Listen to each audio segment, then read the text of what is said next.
صلی اللہ علیہ وسلم۔ بغداد میں ایک بزرگ تھے تو درزیوں کا کام کرتے تھے۔ اللہ کے نبی حضرت ادریس علیہ السلام بھی درزیوں کا کام کرتے تھے۔ خوش ہوئے نا بات سن کے؟ پیشہ کوئی بھی برا نہیں، ایک برا ہے وہ ہے ہاتھ پھیلانا، اس کے علاوہ کوئی پیشہ برا یہ برا نہیں، یہ ہاتھ پھیلانا برا ہے۔ حضرت شیخ محمد بن حسن کہتے ہیں کہ وہ بزرگ جو تھے نا، امام غزالی نے لکھا ہے، وہ درزیوں کا کام کرتے تھے تو اس زمانے میں نا کھوٹا سکہ بھی کبھی کبھی آ جاتا تھا۔ کھوٹا سکہ پرانے لوگوں کو تو پتا ہوگا، چلو نوجوانوں کو بتا دیتا ہوں، چاندی کے سکے ہوتے تھے تو اوپر سے جب وہ گھس جاتا تھا نا نمبر، تو اس کو کہتے تھے اب کھوٹا ہو گیا۔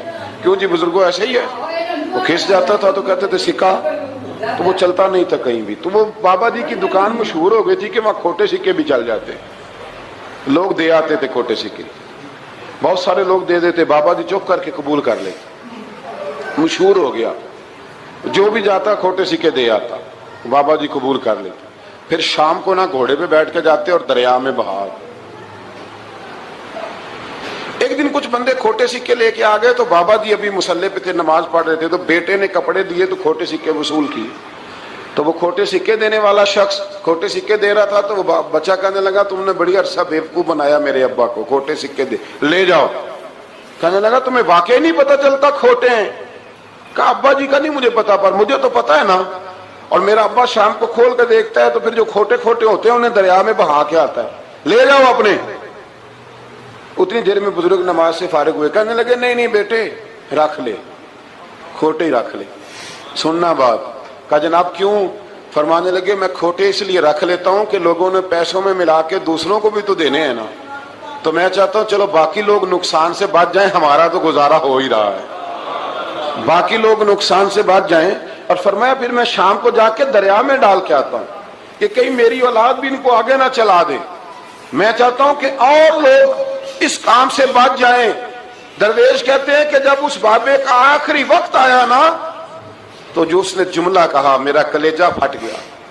آخری وقت جو اس نے دعا مانگی تو فرماتے ہیں میرے اندر وجد اور کیف کی صورت پیدا ہو گئی۔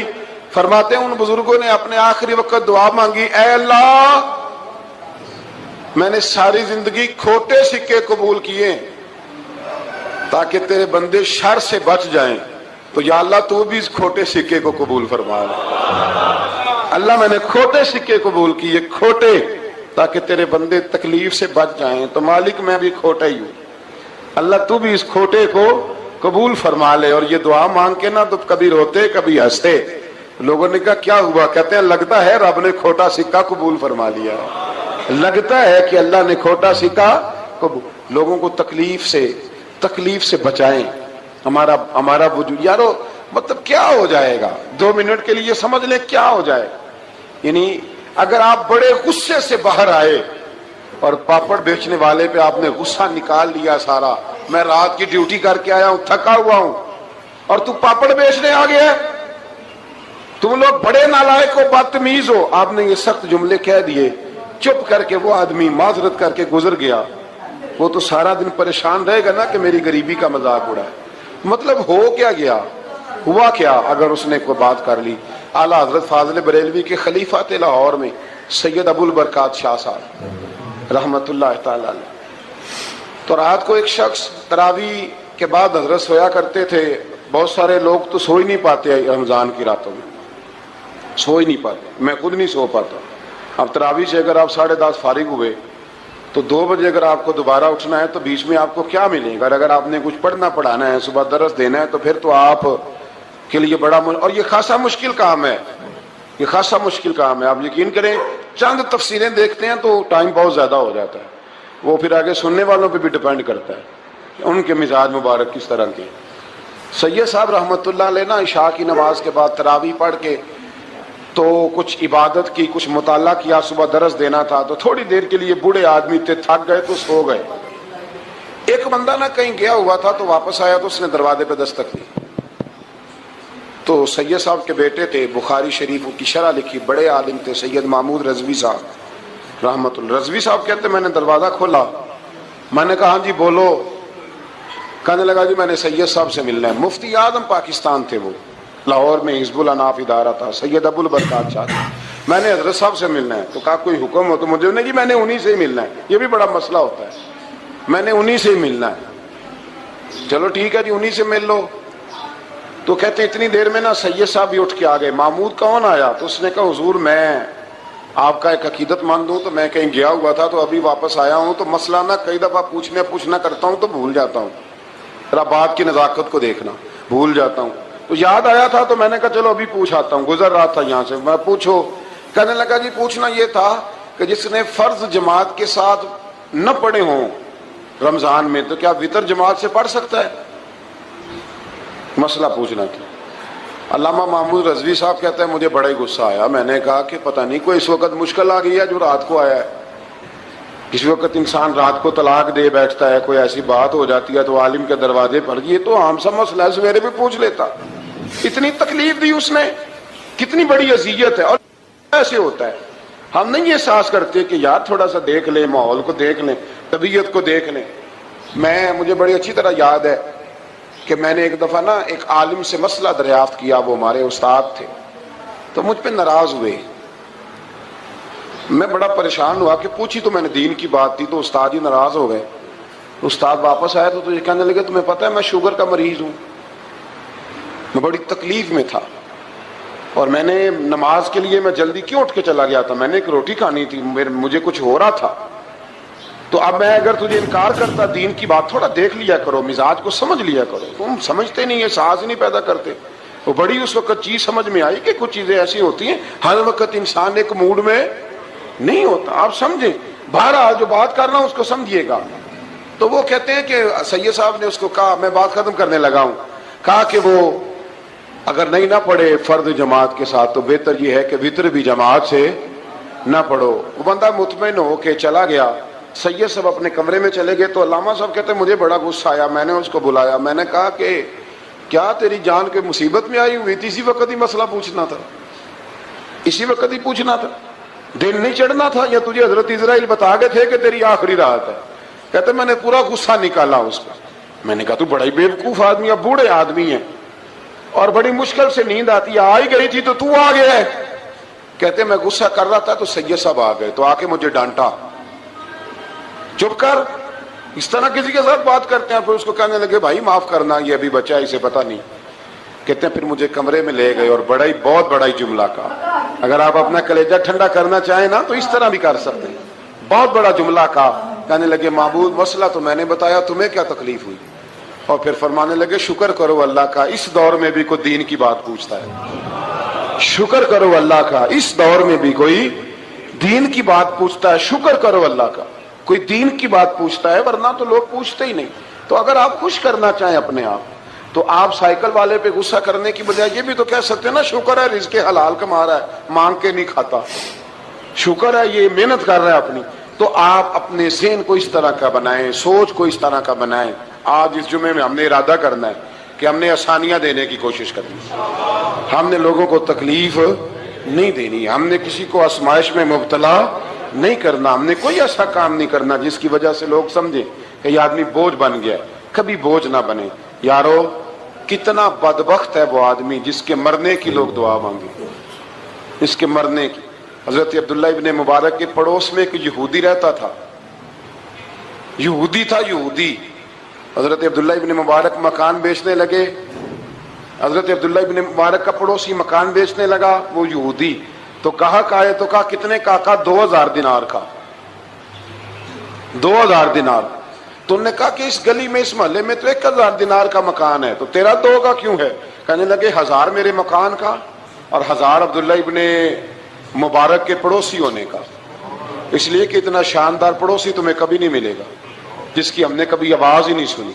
1000 روپیہ لوں گا ان کے پڑوس میں جگہ دینے کا, 1000. تو شخص کہنے لگا یہ تو نے عجیب بات کر دی, حالانکہ تو یہودی ہے, یہ تو نے عجیب بات کر دی. تو کہنے لگا 3 دن میری گلی میں آ کے رہ, تو دعائیں مانگے گا کہ یا اللہ میں یہیں رہنا چاہتا ہوں. تو دعائیں مانگے گا کہ اتنا اچھا انسان, اتنا خیال رکھنے والا, اتنا خیال والا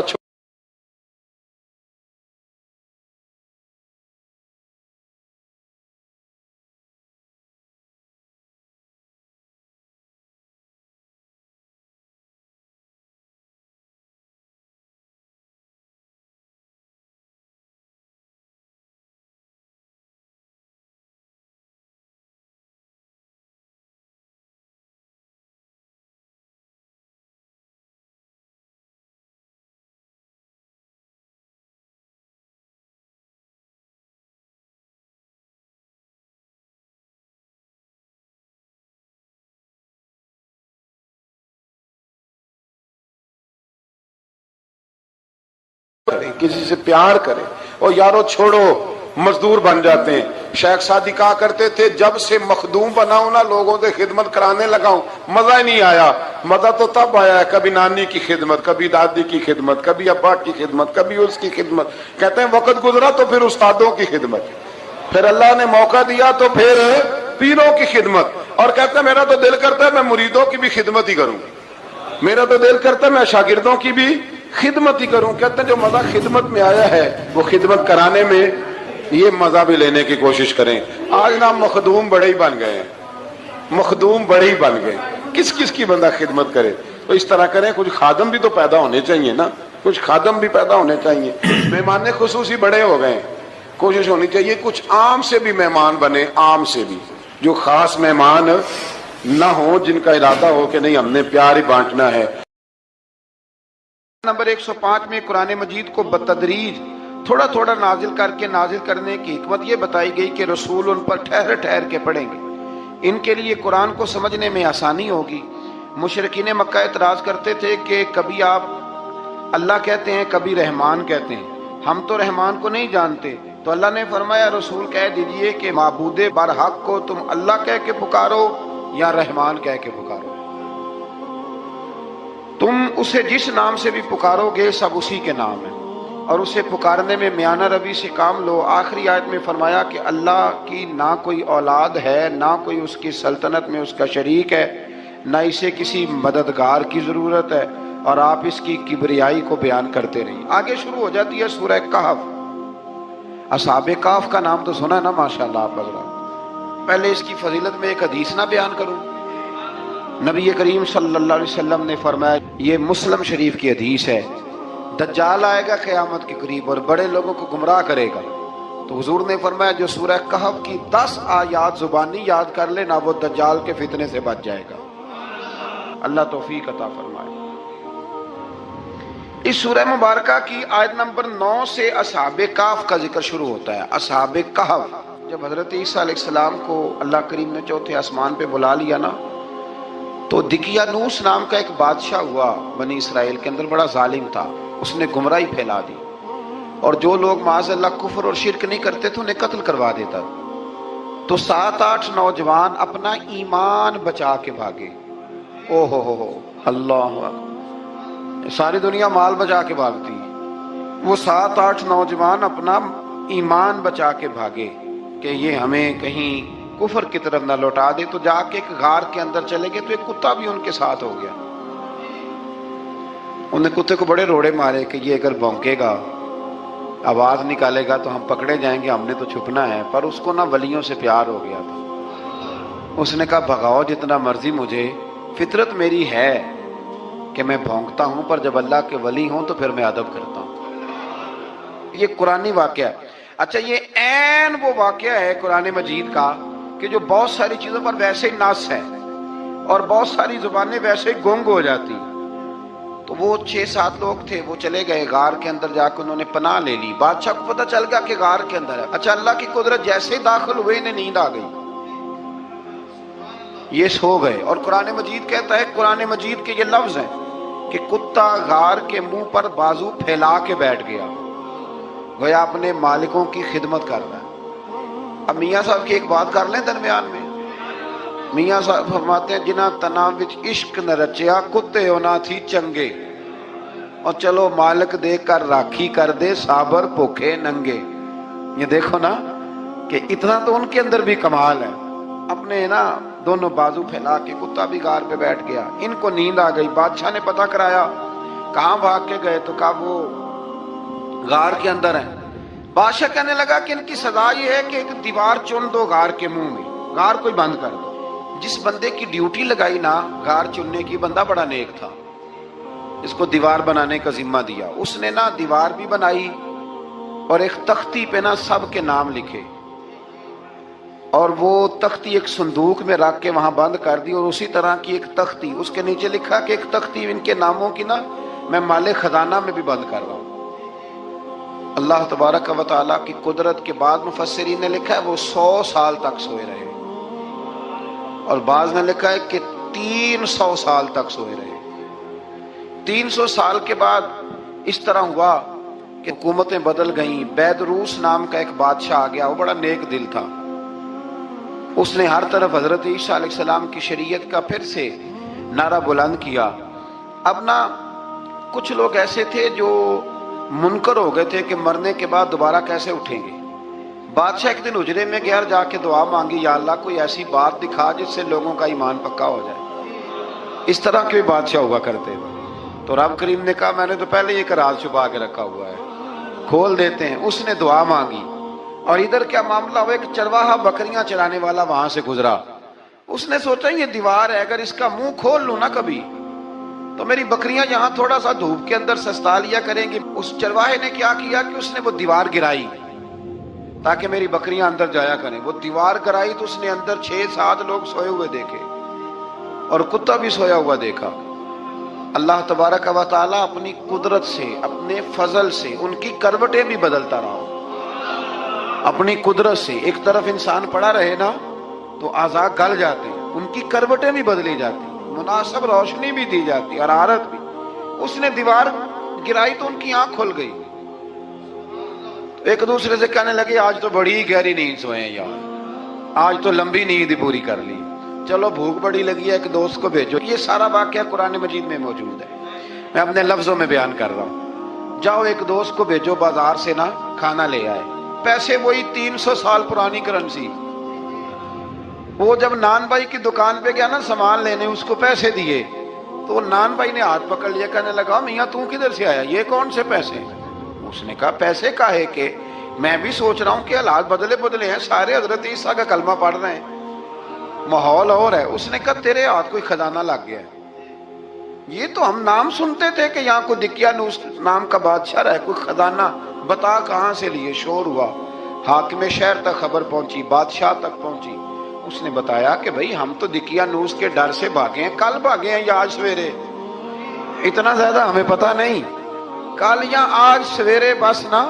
اتنا سا ہمیں یاد ہے کہ ہم گئے تھے. بہرحال لوگ جمع ہو گئے, اکٹھے ہو گئے, غار تک پہنچے. اب جو غار کے اندر تھے وہ پتا کہتے کہتے لگتا ہے ہمارا دوست پکڑا گیا ہے. پکڑا گیا ہے تو اب بندے جمع ہو, وہ اندر ڈر رہے تھے, تسبیح کر رہے تھے, اللہ کو یاد کر رہے تھے. ادھر یہ پہنچ گیا. جب ان لوگوں نے یہ جیتا جاگتا رب کے فضل کا نمونہ دیکھا اور بادشاہ نے کہا کہ یہ کیا ہے, صندوق کھولا تو اس کے اندر وہ تختی لکھی تھی کہ یہ ان کے نام ہے, یہ دقیانوس سے ڈر کے بھاگے ہوئے ہیں, یہاں یہ سو رہے ہیں. اور اسی کی ایک تختی میں نے فلان جگہ بھی دفن کیا, وہ تختی بھی وہاں سے نکل آئی. اب سب لوگوں کی آنکھوں میں آنسو آئے اور سب کہنے لگے لا الہ الا اللہ, لا الہ الا اللہ, لا الہ الا اللہ. سب کہنے لگے ان اللہ علی کل شیء قدیر. جب ان کی بات پوری ہو گئی, لوگوں کے ایمان پختہ ہو گئے, تو اصحاب کہف کہنے لگے کہ ہمیں اب اجازت ہے, ہم پھر دوبارہ غار میں جاتے ہیں. وہ غار میں گئے تو رب نے پھر انہیں موت عطا فرمائی, نیند عطا فرمائی, تحفہ دیا. بادشاہ نے پھر اس کے آگے دیوار بنائی اور وہاں بادشاہ نے ایک مسجد تعمیر کرا دی, لوگ زیارت کرنے جاتے. یہ اصحاب کہف کا ذکر ہے. اب یہاں ہمارے مفسرین نے لکھا ہے کہ وہ جو کتا تھا نا وہ بھی ساتھ ہی تھا.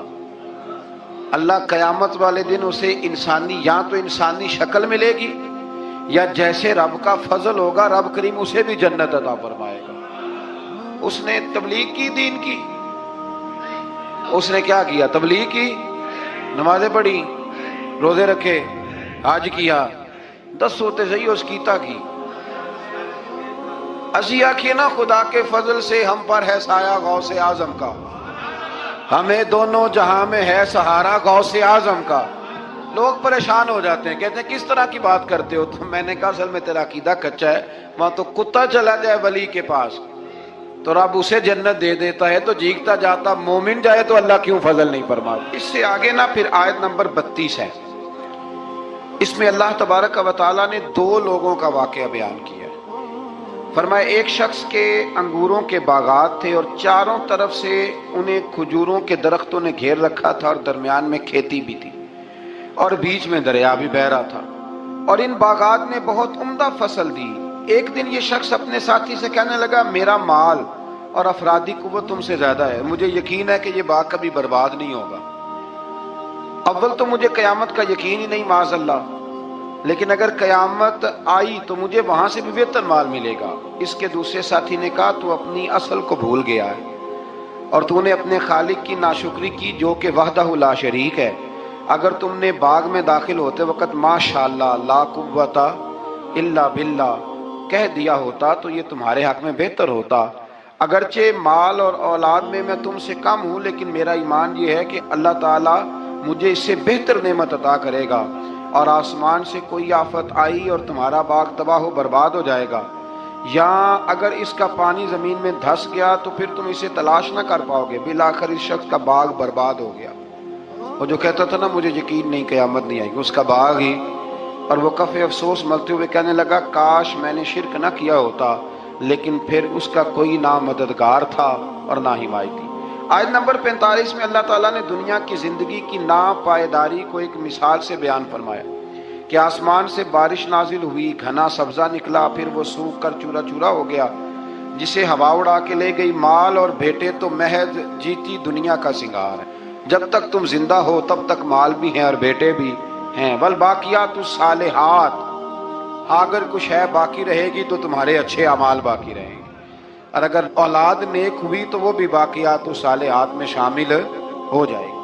آیت نمبر 47 سے فرمایا کہ قیامت کے دن تمام روئے زمین پر ایک کھلے میدان کی صورت میں ہوگا، سب لوگ صف باندھے رب کے حضور اکیلے حاضر ہوں گے اور اپنے اعمال ناموں کو دیکھ کر خوف زدہ ہوں گے، کہیں گے ہائے افسوس اس اعمال نامے کو کیا ہوا، اس نے نہ کوئی صغیرہ گناہ چھوڑا نہ کبیرہ، مگر سب کو شمار کیا۔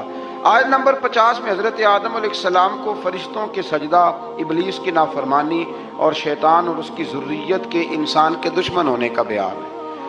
آگے پھر ذکر شروع ہو جاتا ہے حضرت موسیٰ علیہ السلام اور حضرت خضر علیہ السلام کا۔ یہ لفظ خضر بھی ہے اور خضر بھی ہے، یہ دو تین طریقوں سے پڑھا جاتا ہے۔ حضرت خضر کے بارے میں مختلف روایات ہیں کہ یہ ولی ہیں کہ نبی ہیں، لیکن مضبوط رائے اکثر بزرگوں کی یہی ہے کہ یہ بھی اللہ کے نبی ہیں، اور بعض نے لکھا ہے یہ ہمیشہ سے زندہ ہیں۔ یہ دو اللہ کے نبی حضرت الیاس علیہ السلام اور حضرت خضر علیہ السلام، یہ دونوں ہر سال حج میں بھی جاتے ہیں، ہر سال حج میں بھی جاتے ہیں، کیونکہ ایک روایت ملتی ہے کہ محبوب کریم علیہ السلام حج پہ گئے تو فرمایا میں الیاس اور خضر کو پہاڑوں سے اترتے ہوئے دیکھ رہا ہوں۔ تو جن کو اللہ نے کھلی آنکھیں دی ہوتی ہیں پھر انہیں زیارت بھی ہوتی ہے، انہیں یہ نظر بھی آتے ہیں۔ حضرت خضر علیہ السلام کو اللہ نے علم لدنی عطا فرمایا۔ یہ علم لدنی اللہ جس کو اپنے پاس سے عطا کر دے اس کو علم لدنی کہتے ہیں۔ حضرت موسیٰ علیہ السلام ایک دن تقریر کرتے ہوئے کسی نے پوچھا کہ آپ سب سے بڑے عالم ہیں، فرمایا الحمدللہ۔ تو اللہ کریم نے فرمایا نہیں ہے موسیٰ کلیم آپ سے بڑے بڑے بھی ہیں، بڑے بڑے لوگ ہیں۔ ہمارے ہاں مسئلہ ہے پا نہ پڑی اور لوگ مناظرہ کرنے آتے ہیں، کئی دفعہ لوگ نا مسئلہ بتاتے ہیں تو میں کہتا ہوں جناب آپ نے بتا دیا کہ اب آپ نے حکم کرنا ہے، اب آپ نے حکم کرنا ہے۔ کبھی کبھی کچھ لوگ ایسی باتیں کرتے ہیں وہ جی آپ ایک بندے کا نام لیتے ہیں ذکر کرتے ہیں، تو میں نے کہا چلو ہم نے بھی کہیں کچھ پڑھا ہی ہوگا نا تبھی تو ذکر کرتے ہیں، لیکن جو آتے ہیں نا لوگ وہ مشورہ تمہارے دور میں ہے ہی نہیں، جس نے جو لائن پڑھ لی ہے وہ اس پہ پکا ہو گیا، سارا نہیں نہ پڑھا، سارا پڑھے پھر بات سمجھ میں آتی ہے۔ حضرت موسیٰ کلیم اللہ کے نبی ہیں اور کیا بات ہے ان کی، اور یہ بھی اللہ کا فضل ہوا حضرت موسیٰ نے یہ بات کی تبھی تو ہمیں اتنی شاندار حکمتوں کے پھول ملے، یہ بھی حضرت موسیٰ کا ہی کمال ہے۔ تو حضرت موسیٰ نے کہا کہ اے اللہ وہ جو مجھ سے بڑا ہے عالم ہے وہ کہاں ملے گا جس سے میں حکمت کی بات سیکھوں؟ تو فرمایا جہاں مجمع البحرین ہے نا دو دریا ملتے ہیں وہاں وہ ملے گا۔ حضرت موسیٰ کلیم سے اللہ نے فرمایا کہ جاؤ جہاں دو دریا ملیں گے نا وہاں تمہیں وہ شخص ملے گا۔ تو یا اللہ میں کس طرح؟ فرمایا زادرہ ساتھ لے جاؤ، کھانے پینے کا سامان۔ حضرت موسیٰ کلیم لے گئے، مچھلی بھی لے گئے۔ فرمایا یہ مچھلی جہاں تمہارے برتن سے نکل کے دریا میں داخل ہو وہاں دریا میں شگاف پڑ جائے گا، وہاں وہ تمہیں شخص ملے گا۔ حضرت موسیٰ نے اپنے خادم حضرت یوشع بن نون علیہ السلام کو بھی ساتھ لیا۔ یہ بعد میں حضرت موسیٰ علیہ السلام کے جانشین ہوئے۔ یہ دونوں سفر پہ نکل گئے، ایک جگہ پہ پہنچے جہاں پہاڑ تھا، ساتھ دریا بھی تھا، اس کے نیچے آرام کرنے لگے۔ حضرت موسیٰ کلیم سو گئے تو یوشع بن نون علیہ السلام موجود تھے، مچھلی جھٹ سے نکلی، دریا میں داخل ہو گئی، وہاں راستہ بھی بن گیا۔ اب اٹھے حضرت موسیٰ کلیم، جب اٹھے تو فرمایا چلو چلے، تھوڑا آگے جا کے فرمایا بھوک لگ رہی ہے، کھانا تو نکالو۔ انہیں یاد آیا، کہنے لگے حضور مچھلی تو دریا میں چلی گئی تھی۔ فرمایا تو نے بتایا نہیں، وہی تو ہماری منزل تھی جہاں مچھلی دریا میں گئی۔ پھر وہاں سے واپس آئے قدموں کے نشانوں پہ، وہاں پہنچے جہاں مچھلی گئی تھی، تو وہاں ایک شخص لیٹا ہوا تھا چادر لے کے۔ آپ نے سلام لی تو انہوں نے کہا وعلیکم السلام یا موسیٰ کلیم اللہ۔ تو آپ نے فرمایا آپ کون ہیں؟ فرمایا میں وہی ہوں جس کو آپ تلاش کر رہے ہیں۔ تو فرمایا آپ نے مجھے کیسے پہچانا؟ فرمایا جس رب نے تمہیں بھیجا ہے نا، اس نے ہی مجھے بتایا ہے کہ موسیٰ آ رہے ہیں، موسیٰ آ رہے ہیں۔ اب حضرت خضر نے جو کچھ فرمایا وہ بھی بڑا شاندار ہے۔ فرمایا موسیٰ کچھ باتیں ایسی ہیں جن کا آپ کو علم ہے اور مجھے نہیں، اور کچھ ایسی ہیں جن کا مجھے علم ہے اور آپ۔ اللہ اکبر، یہ کبھی ہماری سمجھ میں بات آ جائے، یہ کبھی سمجھ میں آ جائے۔ کچھ باتیں ایسی ہیں جس کا مجھے علم ہے، اور یہ بڑے بڑے سیانے بندے نہیں مانتے، بڑے بڑے۔ میں عالم ہوں جی، تو آپ عالم ہیں میاں ایک شعبے کے، لیکن بہت سارے دنیا میں شعبے ہیں نا، دین کے عالم کا درجہ سب سے بڑا ہے، لیکن قانونی مشاورت کرنی ہے تو آپ وکیل سے کریں گے، گاڑی کے بارے میں پوچھنا ہے تو کسی مکینک سے پوچھیں، لیکن آپ بن کے نہ بیٹھ جائیں۔ فرمایا جس کا آپ کو علم ہے مجھے نہیں، اور جس کا مجھے علم ہے ان میں سے آپ کو نہیں۔ تو کہا میں پھر آپ کے ساتھ رہنا چاہتا ہوں، اور میں وہ سیکھنا چاہتا ہوں جو آپ بتا رہے ہیں۔ تو حضرت خضر فرمانے لگے صبر کر لیں گے میرے ساتھ؟ یہ سب سے مشکل کام ہے، یہ سب سے، یعنی ہر بات کی تو یہاں لوگوں کو وضاحت چاہیے۔ کھانسے بھی تو آپ کو بتانا پڑے گا کھانسے کیوں، ہنسے بھی تو آپ کو بتانا پڑے گا ہنسے کیوں۔ بھئی بزرگ ہیں، بزرگوں کی باتوں میں حکمتیں ہوتی ہیں، لیکن ہم حکمت کی طرف جانے کو تیار نہیں ہوتے۔ ہمیں تو فوری طور پہ جواب چاہیے، حل چاہیے۔ حضرت موسیٰ علیہ السلام جناب خضر کے ساتھ چلے، فرمایا صبر کروں گا، میں چلتا ہوں آپ کے ساتھ۔ دریا کے قریب گئے کشتی میں بیٹھنے کے لیے، تو کشتی والوں نے حضرت خضر کو پہچان لیا، بغیر کرائے کے سوار کرایا، اور جب پار اترنے لگے تو حضرت خضر نے کشتی کا ایک تختہ ہی توڑ دیا۔ حضرت موسیٰ کہنے لگے یہ آپ نے کیا کیا؟ انہوں نے نیکی کی، آپ نے تختہ توڑ دیا۔ فرمایا آپ کو کہا تھا نا آپ نے صبر نہیں کرنا، آپ کو کہا تھا نا۔ فرمایا چلو میں صبر کروں گا۔ تھوڑا آگے گئے تو ایک نوجوان لڑکا، ابھی چھوٹی عمر ہے، وہ ملا۔ حضرت سیدنا خضر علیہ السلام نے اسے قتل ہی کر دیا۔ فرمانے لگے آپ نے قتل ہی کر دیا؟ ایک قرآن مجید ہے بھائی، میں کبھی کبھی سوچتا ہوں یہ ہم کسی درویش کی بات سناتے تو بندے اڑ جاتے، فتوے نکلتے کہ نہ نکلتے؟ میرا خیال ہے ہر مسجد سے نکلتے، اور فتوے ایک ایک جتنے مسجد میں نمازی ہوتے سب کے ہاتھوں میں فتوے ہوتے۔ قتل کر دیا، قتل ہی ہو گیا بندہ۔ تو حضرت سیدنا موسیٰ علیہ السلام فرمانے لگے آپ نے قتل ہی کر دیا۔ فرمایا میں نے کہا تھا نا آپ نے صبر نہیں کرنا۔ آپ فرمانے لگے چلو اگر اب میں بولا نا تو بے شک آپ مجھے علیحدہ کر دیجیے گا۔ حضرت موسیٰ کلیم اب بولا تو علیحدہ کر دیا۔ ایک بستی میں داخل ہوئے، بستی کے لوگوں سے پانی مانگا تو انہوں نے پانی بھی نہ دیا، آرام کرنے کو جگہ بھی نہ دی، پر وہاں ایک دیوار گر رہی تھی، حضرت خضر علیہ السلام نے سیدھی کرنی شروع کر دی، ساری دیوار بنائی۔ تو حضرت موسیٰ کہنے لگے کن لوگوں کی خدمت کر رہے ہو جنہوں نے پانی بھی نہیں دیا، انہوں نے پانی تک نہیں پوچھا۔ فرمانے لگے بس بھئی آپ نے وعدہ کیا تھا کہ اب بولیں گے تو بے شک علیحدہ کر دینا، آپ بولیں اب آپ کا اور میرا ساتھ زیادہ نہیں چل سکتا، آپ بولیں۔ جو بول پڑے نا، غلامی کرے تو رستے لمبے چلتے ہیں، اور جو بولے نا جس کو وضاحتیں چاہیے ہو وہ غلام نہیں ہوتا، اس کے ساتھ پھر باتیں لمبی۔ ہاں تو آنکھ بند کر کے چل، ہاں آزم جاتے لائیے ہی نہ تجھے لائیے تھے، پھر آنکھ بند کر کے پیچھے چل کے بات ختم ہو گئی۔ حضرت خضر علیہ السلام نے جب کہا نا کہ اب آپ کا وعدہ ختم ہو گیا، فرمایا میں آپ کو جانے سے پہلے حکمت بتاتا ہوں، یہ وہ علم ہے جو اللہ نے مجھے اپنے پاس سے عطا فرمایا، یہ وہ ہے جو علم لدنی ہے۔ کہا جناب کیا مطلب؟ فرمایا وہ جو میں نے تختہ توڑا تھا نا، تو یہ مسکین بچے ہیں جن کی کشتی تھی، تو دریا کے اس پار بادشاہ کھڑا تھا، وہ جو صحیح صحیح کشتیاں ہوتی تھی قبضے کر لیتا تھا، اور جو تھوڑی سی ٹوٹی پھوٹی ہوتی تھی نا وہ چھوڑ دیا کرتا تھا۔ تو میں نے تھوڑی سی کشتی ان کی اس لیے توڑ دی ہے تاکہ دیکھے گا تو چھوڑ دے گا، اس لیے میں نے بھلا کیا ہے. اور فرمایا وہ جو بچہ میں نے قتل کیا نا وہ شروع سے ہی کفر کا دل دادا تھا. اس کے ماں باپ نیک تھے. اگر بڑا ہوتا جوان ہوتا تو ہو سکتا ہے ماں باپ کو بھی کفر میں مبتلا کر دیتا. اب اس کے بدلے اللہ انہیں صالح بیٹا عطا فرمائے گا. تو یہ بھی میں نے اللہ کے دیے ہوئے علم سے کیا. اور فرمایا یہ جو دیوار میں نے نبی ہو کے یا ولی ہو کے مزدوری کر کے دیوار بنائی ہے نا، اللہ اکبر. فرمایا یہ دیوار عام لوگوں کی نہیں، یہ یتیم بچوں کا خزانہ ہے دیوار کے نیچے. یہ گر جاتی تو خزانہ ظاہر ہو جاتا. اور بچائی اس لیے ہے کہ وکان ابوہما صالحا، ان بچوں کا باپ نیک آدمی تھا.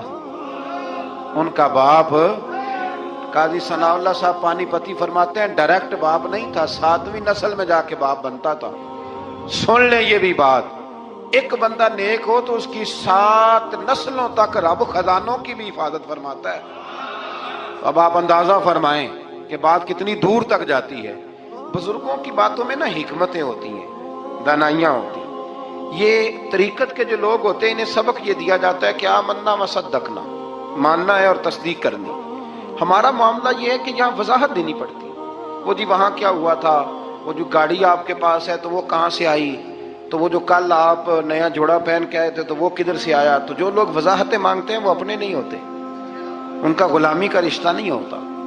حبیب اور ہوتا ہے، شریک اور ہوتا ہے. شریک وضاحتیں مانگتے ہیں، حبیب محبت کرتے ہیں. ہمارا آج سب سے بڑا المیہ یہ ہے، سب سے بڑا، کہ ہم کسی حکمت کے تحت کوئی بندہ اگر کوئی کام کر رہا ہے تو مجبوری ہے کہ ہمیں وہ حکمت بتائی جائے. ایسا نہ کریں. یہ طریقہ حضرت غوث اعظم رضی اللہ تعالیٰ عنہ، حضور غوث پاک رضی اللہ تعالیٰ عنہ کو ایک شخص ملنے آ گیا. ملا علی قاری نے لکھا ہے، آپ کے ایک مرید نے کہا چل میرے پیر سے ملنے. کہنے لگا میں نہیں جاتا ملنے کسی پیر شیر سے. کہا نہیں آؤ تو صحیح. وہ آیا نا تو اس نے دیکھا کہ 50 گھوڑے عربی نسل کے کھڑے ہیں غوث پاک کے دروازے، موٹے تازے چوڑے عربی نسل کے گھوڑے. اس کے دل میں خیال آیا، کہنے لگا یار سواری کے لیے اگر رکھے ہیں تو ایک بھی کافی تھا، 50 کی کیا ضرورت تھی. اللہ اکبر. اب واقعی 50 کھڑے تھے، مرید کے پاس جواب ہی کوئی نہیں تھا. کہنے لگا یار پتہ مجھے بھی کوئی نہیں، لیکن حضرت صاحب نے رکھے ہیں تو حکمت ضرور کوئی ہوگی، حکمت ضرور کوئی، اس کی کوئی حکمت ہوگی. اللہ اکبر. وہ چلے گئے واپس. وہ روز تنقید کرتا، کیسا تیرا پیر ہے 50 گھوڑے رکھے ہوئے، کیسے تیرا پیر ہے 50 گھوڑے رکھے ہوئے. کچھ دن گزرے تو ملا علی قاری کہتے ہیں وہ اعتراض کرنے والے کے پیٹ میں کوئی تکلیف ہوئی، بغداد کے سب سے بڑے طبیب کے پاس گیا. اس نے کہا تیرا تو جگر تباہ ہو گیا ہے، عربی نسل کا ایک گھوڑا چاہیے، اس کو ذبح کریں گے، اس کا جگر نکالیں گے، اس کی دوائی بنا کے تجھے کھلائیں گے اور 50 گھوڑے ہوں گے تو تو بچے گا. اب پریشان ہو گیا، کہنے لگا گھوڑے ہیں تو صحیح، پر جو میں حال کر رہا ہوں گا گھوڑے تو نہیں ملیں گے، میرا تو جوتوں والا کام ہے، وہ شاید مل جائیں. لیکن جب انسان مرنے لگتا ہے تو پھر اس کو ڈوبتے کو تنکے کا سہارا. اپنے دوست کے پاس گیا، کہنے لگا چل تیرے پیر کے پاس چلے. اس نے کہا تجھے نہیں لے کے جانا، تو تنقید کرتا ہے. کہتا ہے ایک دفعہ چاہیے کیا؟ کا گھوڑے. کہنے لگا تیرے لیے رکھے ہیں کوئی، جا دوڑ جا، میرے حضرت صاحب کی ضرورت کیا ہے. لیکن جب غوث اعظم کی خانقاہ میں داخل ہوئے نا تو حضور غوث اعظم اٹھ کے ملے. اللہ والے دلوں میں باتیں نہیں رکھتے. ماتھا چوما اور فرمانے لگے میاں تو ایک دن نا میری گلی سے گزر رہا تھا تو میری تیرے اوپر نظر پڑی، تو مجھے نظر آیا تو بیمار ہوگا اور تیرا علاج عربی نسل کے 50 گھوڑوں کی وجہ سے ہوگا، تو میں نے تیرے لیے لا کے کھڑے کیے ہوئے ہیں، تیرے لیے ہی کھڑے کیے ہیں. اب تو نا گھر بھی لے جانے کی ضرورت نہیں، چارہ بھی میرے مرید ہی ڈال دیا کریں گے. تو اس طرح کرنا، روز آنا ایک گھوڑا لے جانا، پھر اگلے دن آنا تو دوسرا. وہ خدا کے بندے تیرے لیے رکھے تھے، تو تنقید کر رہا ہے. اللہ کے بندے پردہ پوش ہوتے ہیں. ہاں شرط یہ ہے کہ وہ بندہ صالح ہو، دیندار ہو، وہ والا پیر نہ ہو جو نماز بھی نہ پڑھے اور گھوڑے 15 رکھے ہوئے ہوں اس نے، وہ والا معاملہ نہ ہو. تو میرے عزیز یہ یاد رکھیں کہ اللہ تبارک و تعالیٰ کا بندہ جب آپ کا روحانی علاج کرتا ہے نا، روحانی علاج سے مطلب جادو ٹونے کا علاج نہیں، روحانی علاج وہ ہوتا ہے کہ میرے گناہوں کا علاج ہوتا ہے، حسد بغض کینہ عداوت یہ نکل جائے. تو وہ کچھ ایسے نسخے بتاتا ہے جو سمجھ میں مرید کی نہیں آتے لیکن وہ ضروری ہوتے ہیں.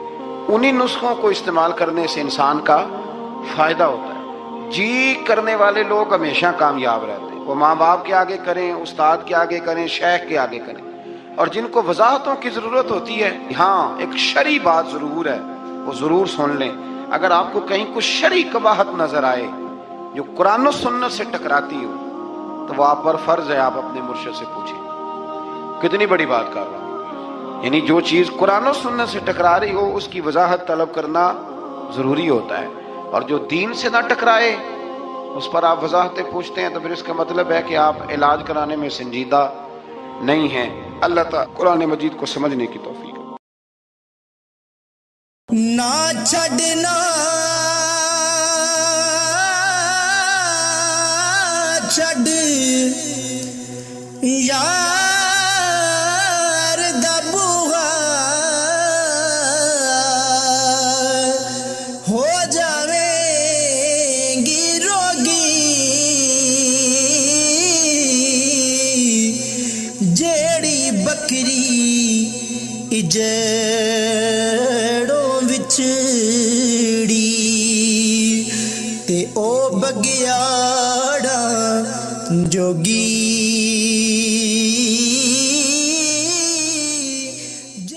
ٹر گئے یار جدائیاں والے ہو مینوں چھڈ گئے وچ پردیساں ہوئے اٹھن جوگی نہ چھڈ گیا مینوں ہو